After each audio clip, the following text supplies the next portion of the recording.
Hello and welcome to the weekly roundup. Not a lot of news this week, but we did find some stories to share with you. Plus, we'll answer some viewer questions at the end.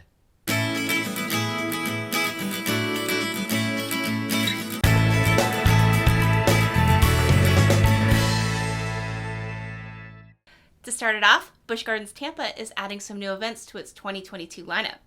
From May 5th through May 8th, the park will celebrate Cinco de Mayo with Mexican music, food, and entertainment. And then later in the month, the park will hold Viva la Música, which will feature music and food that will be held May 13th through the 15th and May 20th through the 22nd. Busch Gardens Tampa will also be adding Spooktacular to its Halloween-themed festivities starting in September. That's right. For more information, visit buschgardens.com/Tampa. There is a new meet and greet this holiday season at Universal Orlando. Earl the Squirrel is available to meet and greet guests on select days. Hey Rick, how about some Gatorland news? Unconventional, but I'll allow it. Gatorland is now offering a discount on admission to visitors age 60 and older. Visitors 60 and older can get a 50% single-day ticket. The discount will take the ticket price down to $15.99 plus tax. It's a perfect time for it as the park is having its holiday Ho Ho Ho Down Christmas event, which features live music, festive displays, and character interactions. The event runs every weekend through December 19th. For more information, visit Gatorland.com. Universal Orlando's roller coaster, Revenge of the Mummy, reached a major milestone this week. Opened in 2004 and based on the Mummy film franchise, the indoor roller coaster has reached the 100 million riders mark. And since we're talking about the Mummy roller coaster, what do we think, Nikki, about some of the theories floating out there regarding the refurbishments that's going to happen later on this year? Right. So we've heard a couple rumblings now. We are not breaking the news. We are not spreading rumors. This is just something that's out there that we thought that, we could have a discussion about, right? The talk on the internet. It is. All right. So the first thing we heard really was that Brendan Fraser that clip at the end might get cut. Yeah. Yeah. The refurbishment is going to take like half a year. So it's extensive.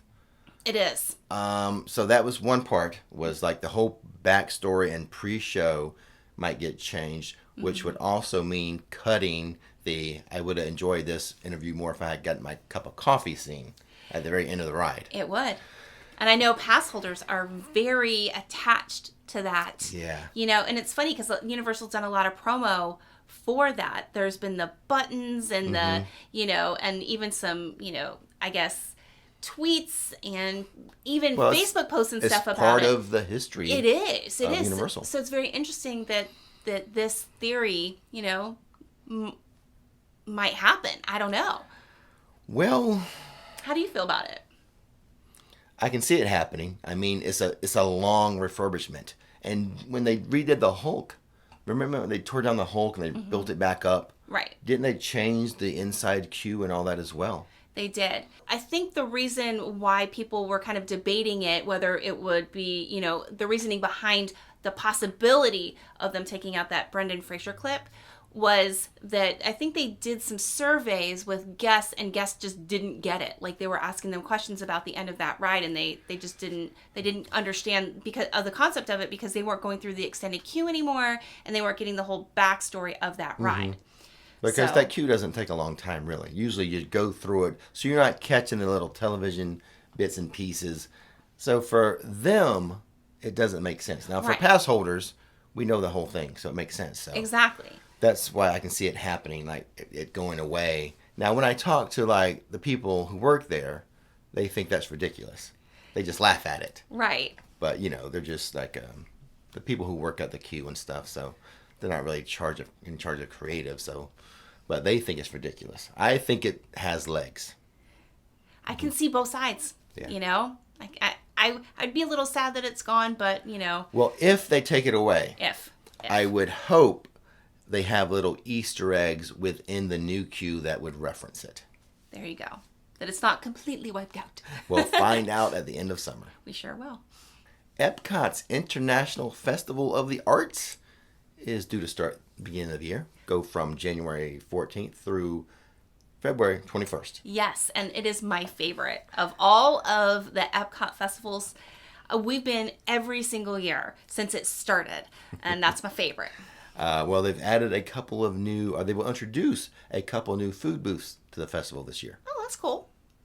Deco Delights in the Craftsman's Courtyard. Deco Delights will feature desserts inspired by Art Deco. The Craftsman's Courtyard will feature seafood and salads inspired by the coast of California. The festival will include a total of 15 food studios. Disney has not released the full menus yet, but plans to do so early next year. The Walt Disney World Railway. It's been down for a few years now, non-operational due to the construction there at Tron. Disney has also taken advantage of the downtime to do some more refurb work on the whole track. The park plans to start testing the train along selected segments of the new track. A return to service has not been announced, but hopefully not long before it's running again. And speaking of Disney, I suppose we need to give our reaction to the Star Wars Hotel trailer or commercial video. Promotional video that went out on the internet, yeah. For those who don't know, last week Disney put out a video promoting the Star Wars Hotel. What is it? The Galactic Cruiser. Mm-hmm. Yes. And the internet responded with, disdain. A little bit of negativity, yes. I don't know. We both saw the video. It didn't paint the best picture, I think, of the Star Wars Hotel. I don't know. I think the concept of the Star Wars Hotel was like amazing. I thought that, but the execution of it is a little lacking, at least in the promotional sense right now. No one's actually taken a cruise on it yet, per se. Right. Stayed there for, $5,000 or $6,000. So all this is still kind of guesswork on everyone's end, based on what Disney has provided. Yes. But to me, what they've provided is not saying it's worth $5,000 or $6,000. It's something else, I tell you. Oh, I don't know. I just can't imagine there's that many rich people who like to LARP. The LARPing thing where they go pretend to be other things. Well, it doesn't quite hit home for the true Star Wars fan, I think. It doesn't have, because Star Wars was always kind of like dirty and grungy and, not clean and pristine. Star Trek seemed more, that was the clean comment. and pristine and not Star Wars. So a lot of people are saying that... It's not quite hitting it for us true fans. A lot of people are saying that the video that they put up and then took down, it looks like Star Trek. It looks like Fifth Element. It looks like Battlestar Galactica. And I can see all those elements that they say. Yeah, every totally. space genre or marquee or IP property. Yeah. Except Star Wars. Yeah. So it's not a big deal to me because I know I'm never going to go there if it's $5,000 to $6,000 per stay. No. I know it's something I will never do, so it's not that big of a deal to me, but I am interested to see how it all plays out, how, the social media people will go, and they'll do the reviews, and it's going to be awesome because they're being hosted, and then we'll start getting real reviews of people who spent $5,000, and then we'll know how it really is.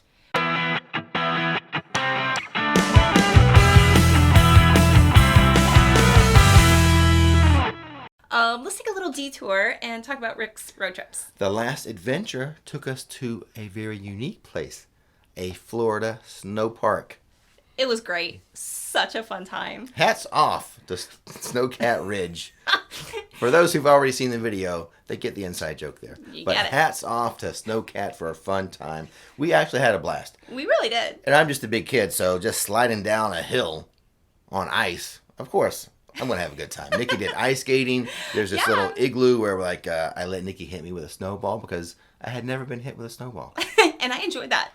I might have missed the snowball target, but I hit it when it counts. Yeah. So, and then I enjoyed ice skating. I even took you guys with me on a lap or two around the ice skating ribbon. Aunt Nikki took you around the rink there. I did. Oh boy. But it was a fun time. It was. So check out the video. I edited it and I'm really proud of it. Worked really hard on it. So I was excited to put that one out. I will leave a link to that video in the description box. Go check it out. And while you're there, click the subscribe button. And speaking of hitting the subscribe button, more reasons why you should do that. Or at least one more reason why. You guys know we have a goal. I think most of you know. If you don't know, here's the deal. If we hit 10,000 subscribers on Rix Road Trips by December 31st, 11:59 p.m. Eastern, Nikki, I'm just skipping over what I'm doing now. Forget me. Nikki will go to Icon Park, and she will do that new slingshot. They're still building it. The world's tallest slingshot. She will do that as a thank you for 10,000 subscribers. And then I might go shark diving or skydiving. I don't know. Who even cares about that now? Because for me, it's the scariest thing ever. So, So there will be a link for you to subscribe to that channel in the description box. Go check that out. Let's get to 10,000. Hopefully, let's do it by Christmas. Give us all a Christmas gift. Nikki on a slingshot. Maybe since they're just building it, you could be the very first one to do it. No, that is absolutely a no. I mean, I will do it very quickly after we hit that milestone. When and if we hit the milestone, I will do it fairly quickly. I'm not going to hold out for a year. I will do it within a week or so. But yeah, as long as it's completed. Yes, it's just and a matter. They've had one or two people do it without dying. I'll go first. That's not funny. I'll go first, and then you can go after me. Great. And now that we have Nikki in a good mood. Let's let her read the Flicksters, new producers and supporters of the channel. Who we got this week? All right, so for executive producers, we have Ricardo Morel and Matt Barnes. Thanks, guys. And then for supporters, we have Bongo Bits. Yes, welcome to the team, guys. Yes.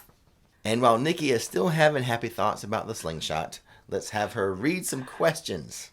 All right, first one is from Jason. When you renew a season pass, when does the renewal period start? Is it when you pay or when you enter the park after renewing it? I think it's when you renew, it just keeps it continuous, right? It doesn't have a stop period. I think it's, let me know in the comment section below if you have a different answer, but I think it's just continuous. You use, most often you're going to renew within a week or two of that date, and then it just continues on. It's not going to be it stopped at this date, and then when you come back into the park, now it resets the calendar. I think it just keeps it continuous. Okay, yes, if you are renewing. Yes, if you're renewing. Okay. Yeah. Now, that's what I think.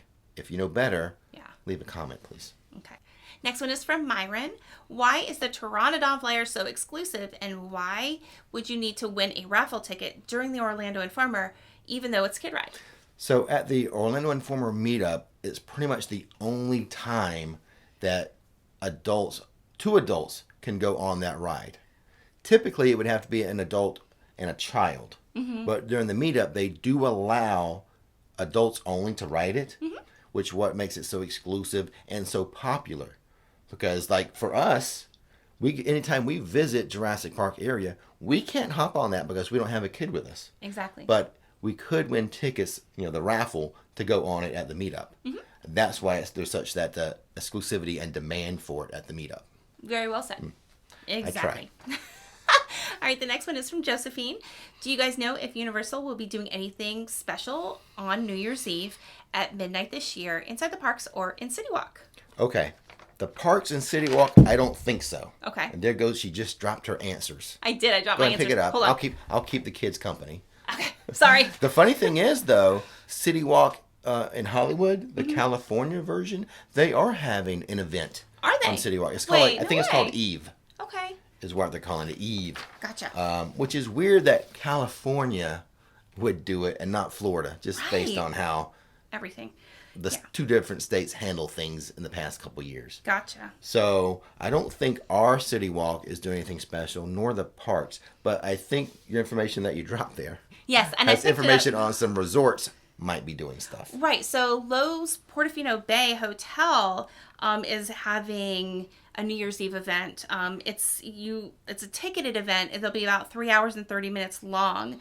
And you're going to want to get your tickets through Eventbrite. And I did post it on your Theme Parks by Rix Flix Facebook page. So and maybe we'll put a link for it. Yeah. Because I am never on Facebook. But right. And so there you go. Exactly. So, I mean, essentially you're going to be on the piazza, and it's like a family-friendly New Year's Eve event. And the next one is from Bethany. I apologize. We're doing our best with the names sometimes. Exactly. We massacre them. Is that the last one? We have one more after that. So, I heard the Finnegans had a Secret Revenge of the Mummy beverage. Mm-hmm. Have you had it? And what is it? We've had it. Yes. I don't know if it's a secret menu, is it? Was it secret? There is a drink... Because we did it in a video. We did. Was it the best adult drinks? It wasn't our best adult drinks. I'll leave a link to that video too. I got a lot of work to do after this. You sure do. Gotta find all these links. But yeah, we did a best adult beverages, and we went to Finnegans, and we got, I think it was like the Mummy's Revenge or something like that. Mm-hmm. I'll have to double check the video. We did. But I just don't know if it's secret. Right. I don't know if it's secret either. It was pretty good. It wasn't my favorite of all the drinks that we had that night. Woo! But but it was a fun vlog. Speaking of Rix Flix After Dark. Exactly. But yeah, so they do have that drink at Finnegans for sure. If it's not on the menu, go there and look at the menu. If it's not on the menu, ask them about the Mummy's Revenge or the drink that honors the mummy attraction there. That's right. Yeah. And just go check out my video too. And also, for Rix Flix After Dark, we just did best bars too. Yes, recently. we did. I'll leave a link for that too, I guess. There you go. Man, why am I increasing my workload so much? No, but it's tons of fun stuff for you guys to watch. Yeah. Entertainment forever. All right, and the last one is for Tim.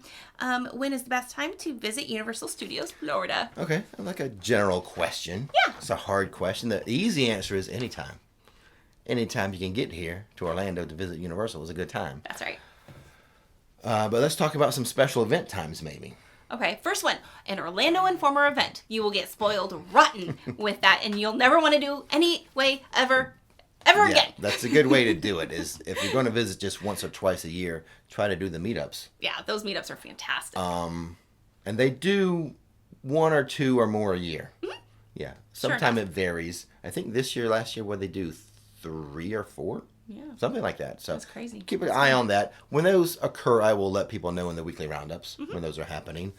Now, outside of meetup and events. Yeah. Well, more events. I mean, anytime that there's like a holiday event, you're going to have a bigger crowd, but there's like more fun stuff to do and more fun, yummy food to try. And Halloween Horror Nights is an example. Yeah, Mardi Gras. Mardi Gras, the holidays right now. Yeah, so holidays. Those are kind of the 3 major events that they do. Halloween Horror Nights, which goes almost 2 months. It's like early September through Halloween is Halloween Horror Nights. And then the year usually kicks off very soon after the new year kicks off is Mardi Gras. This year, I think Mardi Gras starts on February 5th. It changes each year. Right. But Mardi Gras, a fun time to visit. And totally. Right now, we're in the holiday season. Mm-hmm. So you get the Grinch show, you get the parades, you get the holiday food, you get the big Christmas tree. All the decorations. Snacks. Oh, it's a fantastic time to come too. So those are good times to come to enjoy extra ambiance and activities and food and stuff. Right. Not to just like knock out rides. Like just to, I just want to come to ride. Yeah. Now coming to ride, you want to go during non-peak times. Yeah. So you would do the opposite. You would avoid those times when those major events are happening. In between holidays. Yeah. Exactly. The week after Thanksgiving was super slow. During the week, absolutely. Yeah. So. Now it'll always pick up on the weekends just because of locals. Yeah. It's always going to be busier on the weekend. But for extra fun times, you want to hit those holidays to avoid large crowds. You want to kind of go in between holidays, and that's even including like small holidays you wouldn't think of, like a Columbus Day or something. Yes. That weekend always gets busy. Anytime a holiday kind of makes a 3-day weekend, it gets busy. Yeah. So think about those as well. Exactly. So avoid 3-day weekends, things like that. And the only reason why we're kind of being like, avoiding giving direct dates of, when the park is dead is because, borders just opened up again, and so things are constantly in flux and changing, but it depends on why you would want to come and what you would want to see when you're there and your purpose. Yeah. So, keep all those things in mind when planning your vacation for sure. And there are crowd calendars out there. There are. Orlando Informer has one. Mm-hmm. So it kind of shows you when things are lighter or heavier for crowds. Yes. Yeah. So there you go. Was that it? That is all. I mean, we didn't have... Thank God. We didn't have a whole lot of news, but we had a lot of fun. It was. I love doing studio stuff.